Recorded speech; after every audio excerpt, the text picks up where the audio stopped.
Bienvenidos nuevamente a este canal de ustedes, de nosotros, de todo el que lo esté viendo, de vez en cuando, donde les traemos lo mejor y más divertido de las anécdotas, de las historias de la industria, de la música, con entrevistas, con cuentos, con muchas cosas. ¿Quién me acompaña en este gran programa? El señor Por acá Miguel Escalona, por allá. Jesús Sierra Alta. Por favor, denle subscribe acá a este canal de YouTube, like en la campanita y todo lo que le puedan dar ahí. Eso nos ayuda bastante a elevar el contenido de este canal.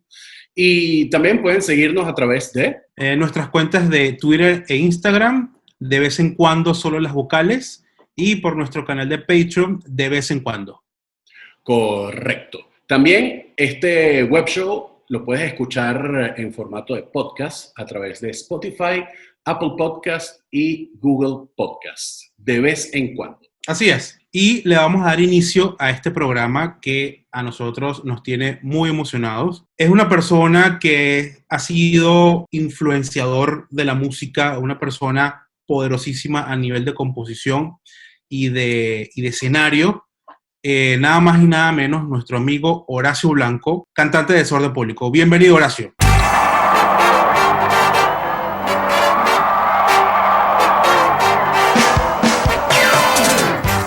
Bienvenidos de vez en cuando, invitado de lujo, el señor Horacio Blanco de Desorden Público, presente. Hola, ¿cómo están?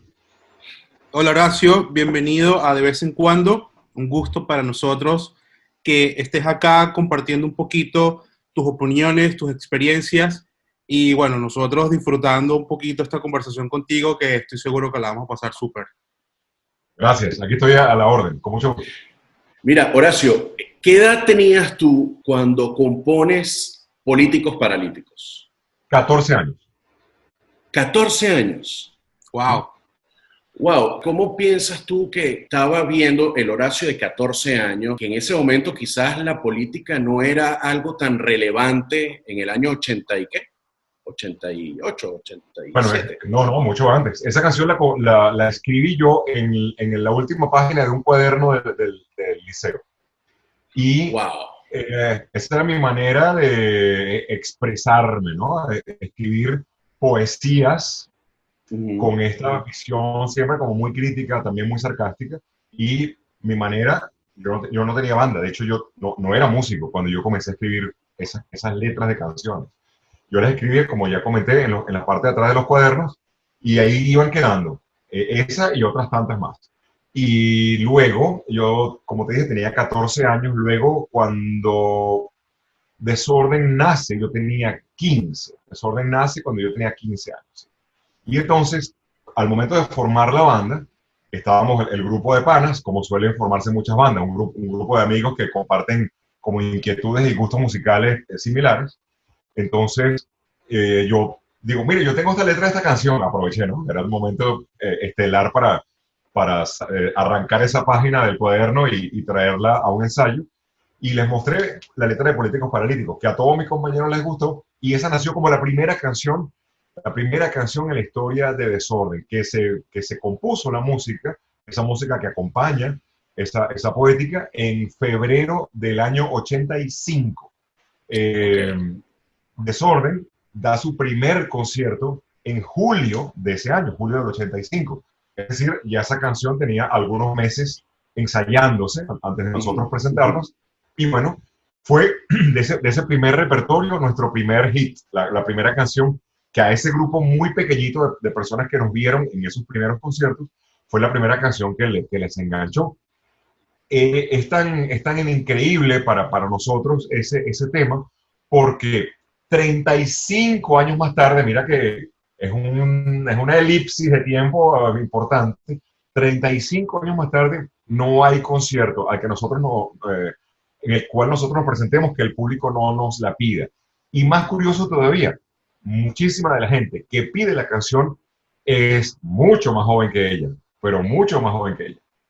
Claro, lo que pasa es que sigue teniendo una vigencia que se pudo haber hecho ayer, ¿no?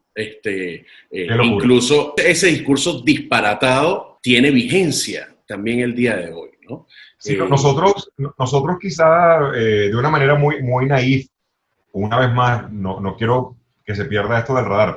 Yo tenía 14 años, o sea, mi nivel de reflexión sobre la realidad se manejaba en el lenguaje que quedó en esa grabación.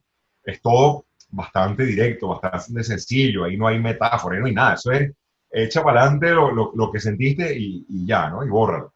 Entonces, primero es esa manera de ver con un ojo crítico la realidad que nos estaba rodeando, pues sigue teniendo conexión, entre otras cosas porque la realidad sigue siendo así. Claro, la dimensión de la locura es otra, pero claro.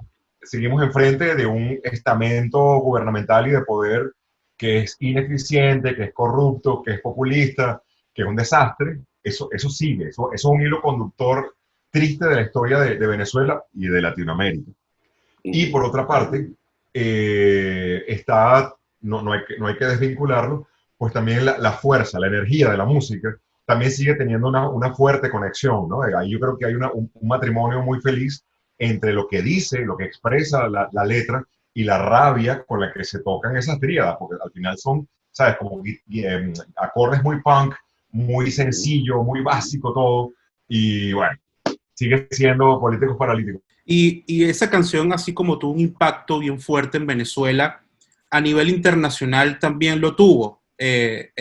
Los fanáticos fuera de Venezuela sintieron alguna relación también con esa canción. Nosotros comenzamos nuestro trabajo internacional sin saber qué estaba ocurriendo. Cuando nosotros grabamos ese primer disco, ese que ustedes hacen mención con Políticos Paralíticos, era el año 88.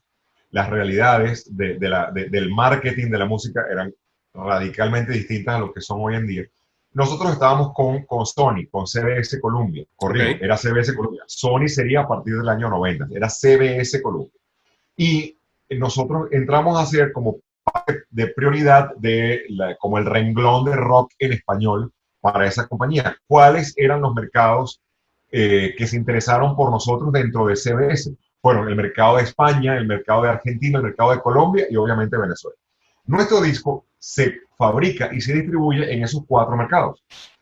Pero nosotros no teníamos idea de lo que estaba pasando, porque era muy difícil que alguien te diera feedback desde otro país. La única manera en ese entonces de tener contacto era o escribir una carta y meterla en un sobre y mandarla, que eso no llegaba nunca, o la otra manera era levantar un teléfono de disco y llamar, claro. me gusta tu disco. Y eso no, claro. Eso no funcionaba de esa manera. Nosotros luego, cuando empezamos a salir del país, que nosotros salimos después que nuestra música, es que empezamos a enterarnos de cuánto impacto se había generado con ese primer álbum. Todavía, hoy en día, hay lugares de Latinoamérica donde bueno, y también en España, como ya lo dije, donde ese primer álbum ha ganado como el estatus de producción de culto, ¿no? ¿Sabes? Porque claro, un clásico. Una banda ska de Venezuela de los años 80, o sea, era todo como muy raro para el mercado de la música de aquellos años, y bueno, todavía. Yo he logrado coleccionar parte de esas ediciones internacionales por gusto personal, y algunas la pagué más de $100, el disco de vinil, pero ya hoy en día es prácticamente imposible conseguir. Yo me hice de uno de los singles en formato de vinil de 12 pulgadas, el grande, pero que es en 45 RPM, ¿no? O sea, un single, una canción por lado. Yo tengo una de las ediciones españolas, tengo las ediciones argentinas de ese primer disco y tengo ediciones venezolanas, pero hay otras que se me hizo súper difícil conseguir. Hasta ahora. ¡Qué brutal! En esos singles argentinos es plomo revienta, che. Bueno, algo así. Mira, Horacio, a partir de ese momento y hasta ahora que tienes el nuevo lanzamiento del nuevo sencillo, que es como la segunda parte de Tetero de Petróleo, ¿no? Correcto, sí. ¿Crees que a partir de Políticos Paralíticos, el éxito del primer disco, lo que dio a conocer a Desorden Público, empezó a formar esa identidad de decir, aquí nosotros vamos a hablar de lo que nos aqueja, aquí vamos a hablar de lo que nosotros vemos que estamos sufriendo, de lo que estamos disfrutando también, de lo que nos está pasando como adolescentes, por ejemplo, con Escápate Conmigo, y vamos a hacerlo en un tono, como tú dices, de tríada, de vamos a levantarnos y vamos a tratar de generar un sentimiento para que haya una acción. Sí, nosotros fuimos desarrollando nuestra personalidad muy orgánicamente, eso es cierto. Tampoco es que nosotros comenzamos con un manual de estilo y dijimos, bueno, la banda se va a parecer a este decálogo de ítems, por decirlo, ¿no? Nosotros fuimos como unos chamos que éramos, unos adolescentes que éramos, pues con muchas ganas de gritar cosas mientras nos divertíamos. No hay adolescente que no quiera divertirse, ¿no? Que no quiera irse de fiesta, conocer chicas, hacerse panas de otros, desbarrancarse, emborracharse, como cualquier adolescente. Nosotros, exactamente esa es nuestra línea, solo que a nosotros se nos dio la idea y la voluntad de formar una banda. Nosotros entonces comenzamos a escribir muchas canciones que tenían visiones críticas. Me gusta mucho utilizar la expresión visiones críticas y no protesta. Más adelante, si quieres, podemos desarrollarlo más a profundidad. Y nosotros, esas visiones críticas, pues empezamos a convertirlas en letras. ¿De dónde salían esas visiones críticas? La verdad es que nosotros no estábamos ni estudiando sociología, ni historia, ni estábamos metidos en un simposio. Nosotros lo que estábamos era viviendo la vida de unos caraqueños en los años 80 y luego en los años 90, que repito, es cuando nosotros desarrollamos nuestra identidad. Y en esos años, pues, Venezuela, que siempre ha estado en crisis, tenía muchas temáticas, como por ejemplo, políticos corruptos que se habían largado del país con una maleta de dólares, escándalos no sé, barraganas y amantes en el poder, que a mí qué me importa que alguien tenga un amante, ese es el problema de él. El problema es que el amante resultaba siendo la más corrupta, la que más plata robaba. Correcto. Era una suerte de testaferro. Luego estaba problemas severos con los servicios públicos, problemas severos con el divorcio, la desconfianza de nosotros, la gente, we, the people, y la gente por la cual votábamos. Nosotros poníamos un voto y resulta que eso era cada vez un acto cada vez más surreal, porque eso no terminaba teniendo ninguna coherencia entre la promesa y la praxis. Entonces, claro, todas esas cosas, que repito, no es que nosotros tuviéramos una visión más increíble que nadie, para nada. Uno más, un caraqueño más, un venezolano más, molesto por situaciones que son comunes y que nos aquejaban a todos, solo que nosotros decidimos convertirlo en canción. Así como algún periodista lo convirtió en artículos de opinión, así como hubo, no sé, distintas formas que la sociedad expresara sus descontentos, nosotros fuimos eso, pues desde las posibilidades de unos chamos con unas guitarras que estaban aprendiendo a tocar, empezamos a grabar canciones así. ¿Has tenido en algún momento censura? Claro. ¿Sí? Claro, sí, por supuesto. Es casi imposible que lanzarse por la calle de mensajes que son confrontativos no te va a pasar factura.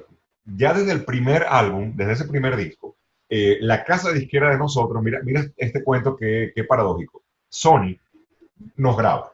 Después que nos graba, el disco se fabrica. Y cuando se fabrica, dice, uy, pero aquí hay cosas muy fuertes, ¿no? Que se están diciendo. Por ejemplo, una vez más, Políticos Paralíticos, una canción que era como súper rebelde y súper, repito, confrontativa con el tema del poder, y además era el año 88, que era un año electoral en Venezuela. Entonces, potencialmente esa canción podía traerle problemas a la disquera. ¿Qué hace la disquera? Ya el disco estaba grabado, ya el disco estaba fabricado, era un vinil, o sea, tú no le puedes borrar un track a un vinil. Claro. ¿Ya? Si ya está fabricado, está fabricado. ¿Qué hace Sony? CBS. Ellos colocan una advertencia impresa en el arte, en la funda del vinil, y la advertencia dice, nosotros prohibimos la radiodifusión de tal tema, tal tema, tal tema y tal tema, y de esa manera ellos querían cubrirse las espaldas, de modo que si esa canción llegaba a sonar en la radio, ellos decían, no fue por mi culpa, yo tengo la advertencia, échale la culpa al que la puso, ¿no? Exacto. Claro, ¿cuál es la consecuencia que viene? La consecuencia es que un disco que sale a las discotiendas, a los mostradores, y dice prohibido, la gente dice, ¿qué tiene esto que lo prohibieron? Exactamente. Se convirtió de una manera muy inocente de parte de ellos, porque créeme que no lo hicieron, no eran tan inteligentes, te lo juro que no. Ellos, de una manera muy inocente, generaron una campaña de mercadeo fantástica, porque mucha gente quería saber, pero ¿qué diablos están cantando estos muchachos? Y ahí logramos como un corte, un corte transversal en la sociedad venezolana. No quiero sonar tan grandilocuente, pero lo que quiero decir es que logramos cortar distintas edades de personas, porque nuestro disco no lo compraban solamente adolescentes, lo compraban sociólogos para ver qué estábamos diciendo nosotros. Claro. Nuestro disco no solamente lo compraba la clase media, sino que también echamos de otros niveles, estratos socioeconómicos más o menos pudientes, también empezaron a comprarlo. Resultado, ese primer disco se vendió infinitamente más de lo que todos creíamos. Mira qué cosa loca. Y cuando comienza a venderse, tanto en Venezuela que comienza a fabricarse en otros países de la región. Como les comenté, empezamos a hacer como una prioridad para las estrategias de Sony, de CBS en español. Bueno, entonces es como súper interesante que no solamente hubo una censura expresa por la casa disquera, luego también el entonces Ministerio de Transporte y Comunicaciones prohíbe canciones. Por ejemplo, Escápate conmigo, una canción cuyo estribillo dice, escápate conmigo, se me olvidó usar el preservativo. ¿De qué iba esta canción? Esta canción narraba una historia de un compañero de nosotros, otro chamo más, que, bueno, con su novia habían metido la pata y, bueno, un embarazo no planificado, ¿no? Esas historias que uno ha escuchado tantas veces. Bueno, entonces nosotros convertimos esa historia de la vida real en una canción. Y esa canción lo que hacía al final del día era recomendar, dentro de nuestro lenguaje, recomendar la profilaxia, recomendar el uso del condón. Claro, de hecho al final dice, no te olvides por favor de ponerte tu condón. Claro, la gente se cuide. Muchachos, ustedes pueden creer que el Ministerio de Transporte y Comunicaciones de aquel año dijo, nosotros prohibimos la radiodifusión de esa canción porque atenta contra la moral y las buenas costumbres. Así, por favor. Unos adolescentes diciéndole a otros adolescentes en su mismo lenguaje, pana, cuídate. Cuídate, claro. Decía, atenta contra la moral y las buenas costumbres. Bueno, claro, era la campaña perfecta. Era la campaña perfecta. De hecho, gracias a esa canción, nosotros salimos por primera vez de Venezuela. Permítame este paréntesis. Porque esa canción fue utilizada en una campaña justamente por el cuidado íntimo, ¿no? Por el uso de profilaxia sexual. Fue utilizada en República Dominicana. Además, con el auspicio de la Universidad Católica. O sea, era como, ¿sabes? La visión de República Dominicana en esos años era muchísimo más avanzada a la de Venezuela. Y entonces nosotros vamos a República Dominicana, te repito, la primera vez que salimos de nuestro país, y a nosotros cuando llegamos allá nadie nos conocía como Desorden, nos conocían como el grupo del condón. Entonces, nosotros, donde quiera que íbamos, nos decía, ustedes son el grupo del condón. Entonces los promotores, como para ya permitir que la gente nos identificara más rápido, nos dieron unos preservativos en su empaque, por supuesto, en el cuadradito, y todos nos lo poníamos en la camisa, ¿no? Como con una cinta adhesiva. Ajá. Y entonces, bueno, con ese nivel de mamarrachada pegado nosotros aquí en el pecho, y entonces la gente nos dice, entonces ustedes son los venezolanos, el grupo del condón. Y bueno, vuelvo atrás y entonces te digo, mira, no solamente tuvimos censura en aquellos años.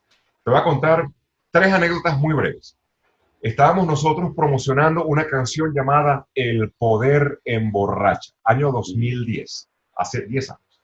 Y esa canción, cuyo título ya es bastante elocuente, esa canción es lanzada además en un momento en que el poder en Venezuela lo controlaba un un personaje súper agresivo y súper militar, y ustedes saben, ¿no?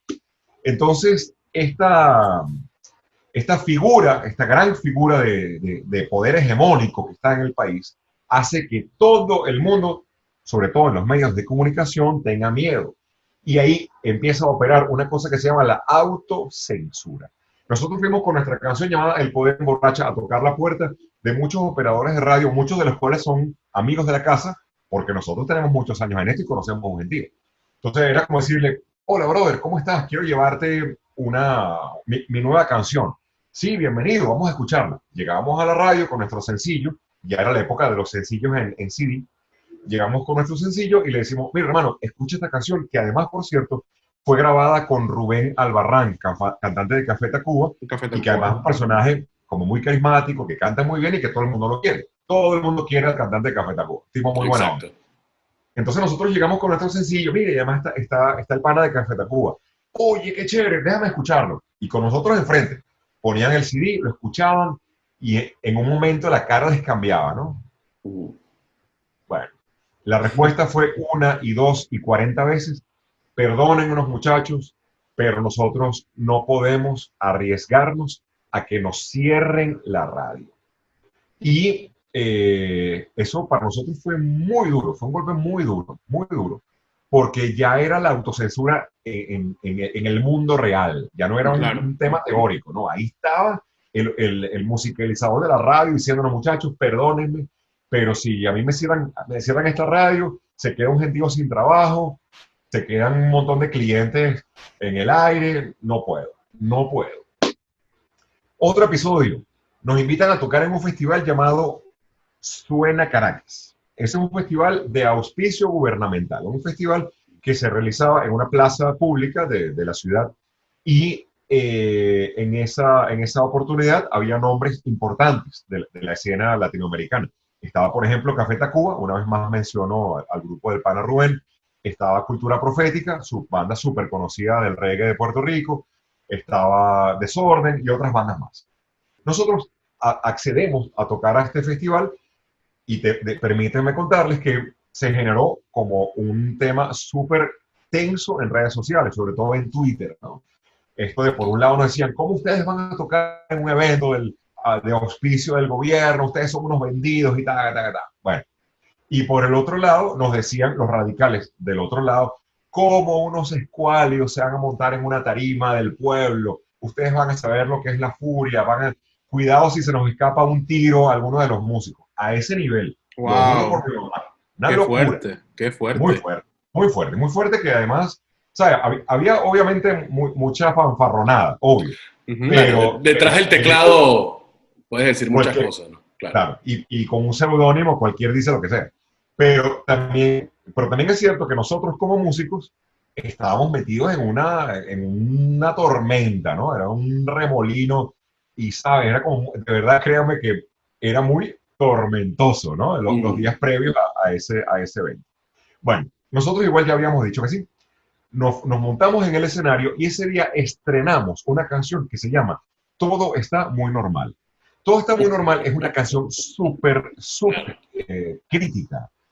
A mí me parece que por lo menos hay como una hilación muy clara entre políticos paralíticos y todo está muy normal. Yo la puedo percibir, ¿no? Con 30 años de diferencia. Bueno, nosotros estábamos tocando, estaba el aforo a máxima capacidad, cerca de 25.000 personas, que 25.000 personas es un gentío, pero cuando son 25.000 caraqueños en el centro de la ciudad, todo el mundo, bueno, no todo el mundo, pero unos cuantos, con una botella de anís bajo el brazo, esa energía es ruda. Épico, eso es épico. Esa energía es ruda, créanme. Bueno, vamos nosotros y salimos, como se dice en el argot de nosotros los músicos, dijimos, vamos a salir a matar, ¿sabes? Vamos con todo, toda la energía, toda la fuerza. Que bueno, si hay que chocar trenes, bueno, el nuestro vaya duro. Dale. Entonces, estábamos nosotros, arrancamos a tocar, el público en buena conexión, la gente bailando, coreando, o sea, el show empezó muy bien. Viene el momento de estrenar la canción Todo está muy normal, y entonces a mí se me ocurre decir, bueno, la siguiente canción es una canción que le planta cara a la corrupción. era una tarima de auspicio de la alcaldía de Libertador, una alcaldía que históricamente pertenece al partido de gobierno. Y no solo eso, en los entornos del festival, en tras bastidores, tras escenario, ahí en camerinos por ahí, había personajes muy reconocidos de la política de ese bando, estaban por ahí, todos, bueno, no todos, pero unas cuantas caras conocidas. Y a mí se me ocurre decir esto, ¿no? En esta canción le planta cara a la corrupción y esta canción está sabrosa para tocarla ahorita. Algo así digo yo. Y arrancamos con todo está muy normal. Una canción que, por cierto, en una parte de la letra dice, si nos van a seguir robando, al menos cámbiennos los ladrones, ¿sabes? Un mensaje, pero super punk, ¿no? Así como bien rabioso. Y yo no veía ni para los lados, chamo. Yo estaba así tocando y yo veía así la mal, porque yo decía, si van a meterse pima aquí, coño, no quiero verlo llegar. Que me agarran bueno, tocamos nuestra canción, el público reaccionó muy bien, ¿no? Hay una parte que dice, no, ya no jodan más. Y eso, bueno, mucha empatía. Termina el show y nosotros, bueno, el show de verdad estuvo muy bien, no hubo ningún percance, en el momento no hubo ningún percance. Nos bajamos del escenario, ¿sabes? Festejamos entre los músicos, chévere, nos tomamos nuestra botellita de agua para la hidratación, tal, y todos prendemos nuestro celular que estaba apagado.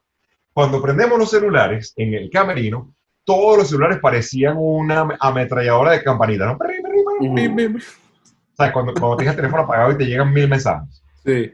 Entonces, pero a todos, pero ¿qué pasó? ¿Qué diablo? Entonces nos enteramos que cuando yo estoy diciendo esta canción le planta cara a la corrupción, cuando yo lo estoy diciendo, la red nacional de medios públicos, que son radios y televisoras que estaban transmitiendo prácticamente en una cadena el concierto, en ese momento, ¡pum! Nos sacan del aire. La próxima canción que vamos a tocar es una canción del 2015 y decidimos tocarla porque nos parece que suena sabroso. Esta canción le planta cara al tema de la corrupción. Es la verdad. Y escúchenme una cosa. Estamos tan de acuerdo. Estamos todos tan de acuerdo.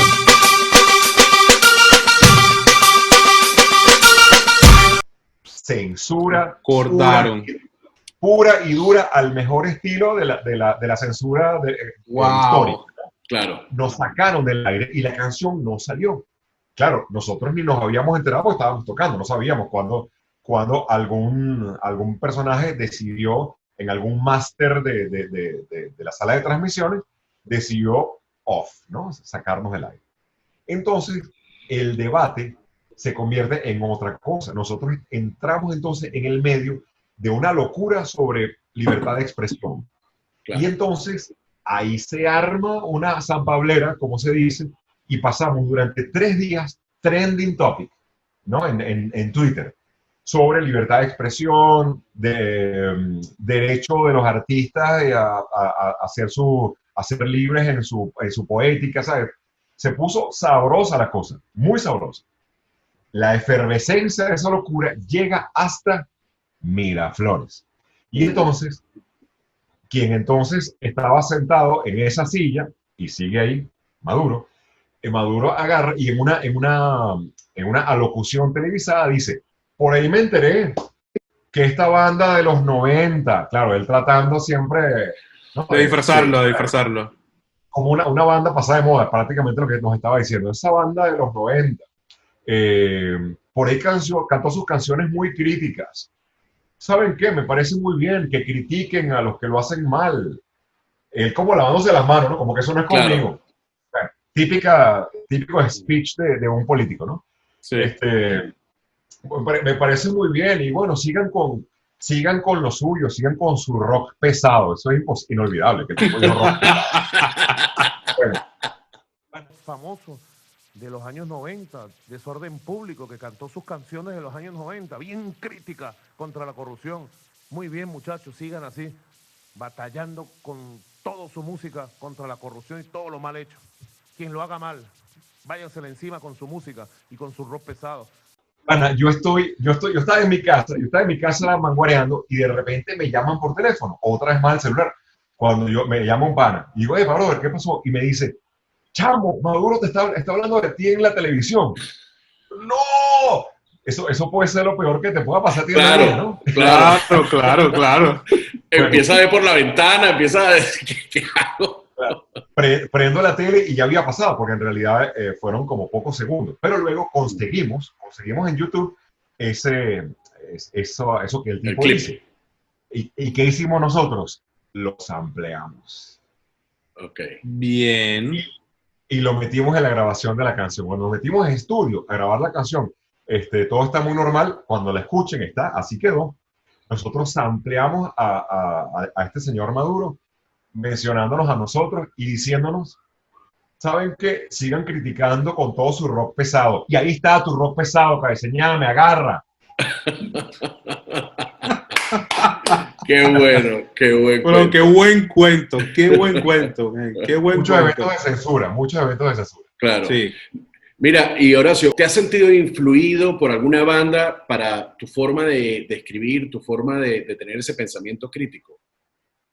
Por supuesto, claro, absolutamente. Yo sigo considerando muchos de esos héroes que para mí fueron como la luz hacia mi inclinación artística, inclinación musical.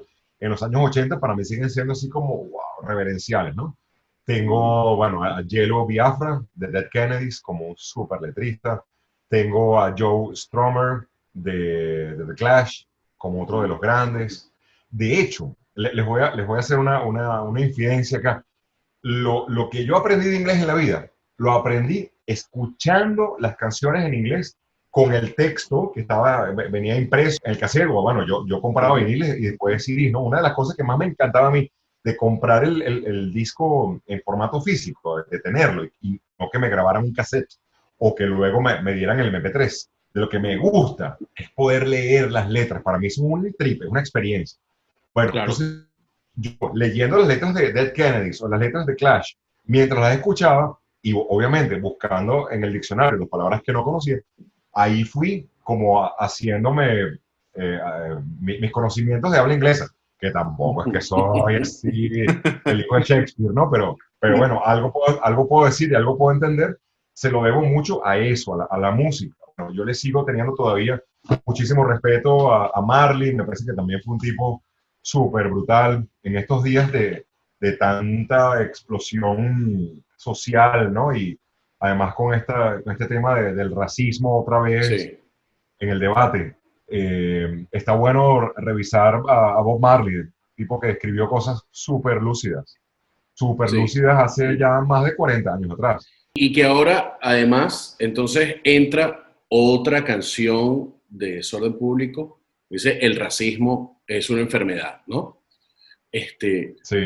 Siguen entonces los problemas y ese pensamiento crítico, eso que tú estabas viendo en los años 80, en los años 90 y en los 2000, se sigue repitiendo y sigue siendo un tema importante para la introspección de cada quien, ¿no? Entonces, así como está lo que yo estaba llamándole al principio, la canción de protesta como políticos paralíticos, una forma de alzar la voz, en el racismo es una enfermedad, es la introspección y decir, hey, este mensaje es para que lo pienses y saber que eso está mal, ¿no? Y eso se va repitiendo y se va repitiendo. ¿Qué piensas tú de la situación ahorita y cómo a través de la música crees tú que se puede hacer un cambio? ¿Crees tú en el cambio social a través de la música? Excelente pregunta, mi querido Jesús. Yo creo que la música y el arte en general tienen grandes, inmensos poderes. Y esos inmensos poderes que tienen son exactamente como tú lo describiste mientras formulabas la interrogante, son la capacidad de generar reflexión, son la capacidad de que cada quien pueda hacer una visión en introspección de su rol en este mundo. Ahí es donde está el poder del arte. A mí una vez me preguntaron, ¿pero tú crees que tus canciones van a tumbar un gobierno? No sé. No lo sé. Probablemente no. Yo particularmente sueño con que haya un momento en que una canción se convierta en el detonante de ese momento donde la gente se levanta y grita y dice, ya, y suena el rock and roll y ya está, ¿no? Ese es como uno de mis sueños húmedos, ¿no? De musicales para que sea el detonante de un movimiento que genere un cambio definitivo. Está muy bien, está muy bien. Y ahí es donde nosotros los que estamos de este lado, ¿no? Los que asumimos la responsabilidad de escribir canciones y de lanzar mensajes para la reflexión. Ahí es donde está nosotros, ok, ¿qué hacemos nosotros? ¿Cuál es realmente nuestro rol en la sociedad? Es muy válido hacernos nosotros esa pregunta. Y bueno, en mi caso, pues yo no puedo hablar por los demás, cada quien tendrá su visión. En mi caso, pues yo asumí hace bastante rato que mi rol es convertir sensibilidades colectivas en canciones. Prácticamente todas las canciones de Desorden que entran en esa línea de crítica, que tienen mucho sarcasmo, que plantean escenarios éticos, creo que esa es otra palabra que yo no he mencionado y que es muy importante decirlo. O sea, cuando yo digo que estoy en contra de la corrupción, eso es un lenguaje ético, es un mensaje de eticidad. Cuando yo digo el racismo es una enfermedad, eso es ética social. Claro. Nosotros terminamos siendo sumamente éticos, o al menos esa es nuestra aspiración. Solo que no somos unos éticos de palto y corbata. Bueno, antes claro. Sí. Pero no somos unos éticos de palto y corbata, que estamos hablando de ética desde no sé, desde lugares encumbrados o desde las cátedras de las universidades. Nosotros estamos rock and rolleando, usando tu palabra. Entonces, exacto. Bueno, ese discurso de ética, de reflexión, ese discurso es el que nosotros asumimos como nuestra función, no solamente como gente del arte, nuestra función de vida. Y entonces hay dos cosas. Uno puede generar cambios, uno puede generar impacto en la sociedad, básicamente de dos maneras. Con lo que uno dice y con lo que uno hace. Porque muchas veces el que dice no hace. Correcto. ¿Cuántas veces no hemos escuchado, cuántas veces no hemos presenciado que alguien dice, porque yo creo que tú, que yo, que no, que tal, y cuando es su desempeño personal o profesional, es un loco, ¿no? Exactamente. Bueno, tratar en lo posible de ser coherentes es lo que a mí me tiene, afortunadamente, muy tranquilo en esta vida, ¿no? Porque yo soy muy fanático del pensamiento de Gandhi, y hay una de sus expresiones que nunca la he borrado como de mi posición personal ante la vida. Cuando Gandhi decía, conviértete en el cambio que tú aspiras. Ahí no hay otra. Yo no puedo estar diciendo, políticos paralíticos, basta de corrupción, y yo en mi vida personal ser un guisón, ser un tipo que está, no sé, revendiendo pimpinas de gasolina. O sea, yo no puedo hacerlo. Porque ya yo me comprometí con el universo a ser una persona ética, a ser una persona que está a favor de las causas buenas y nobles que nos convertirán en mejores sociedades. ¿Lo lograré? No lo sé, pero tengo que intentarlo, tengo que estar todos los días ahí, siendo coherente con el discurso. Y bueno, seguiremos haciendo canciones hasta que el cuerpo aguante, y esas canciones seguramente seguirán teniendo ese agridulce de la crítica con el humor, del malandreo poético con las ganas de bailar. Ojalá que la creatividad y la energía nos den para ello. Y este es el final de la primera parte de la entrevista con Horacio Blanco, que estuvo brutal. Espero que se lo hayan disfrutado. Y no sé cómo hacer el pase a Jesús. Okay. Para que siga hablando. Efectivamente, la entrevista, pues, la teníamos programada, ¿qué? Para 30 minutos, 40 minutos, y nos extendimos casi por 2 horas Así que vamos a cortar para 2 capítulos esta entrevista. Esperamos que les haya gustado. Tremendo, tremendo pana Horacio con esos cuentos sobre las canciones de contenido social, de protesta, de crítica. Así que esperamos que les haya gustado mucho. Por favor, suscríbanse, comenten en la caja de comentarios lo que quieran ustedes, decirnos si quieren algún tema específico, algún entrevistado, pues acá los estaremos leyendo y contestando. Muchas gracias por habernos escuchado, habernos visto. Nos vemos en unos días con la segunda parte del capítulo de Horacio.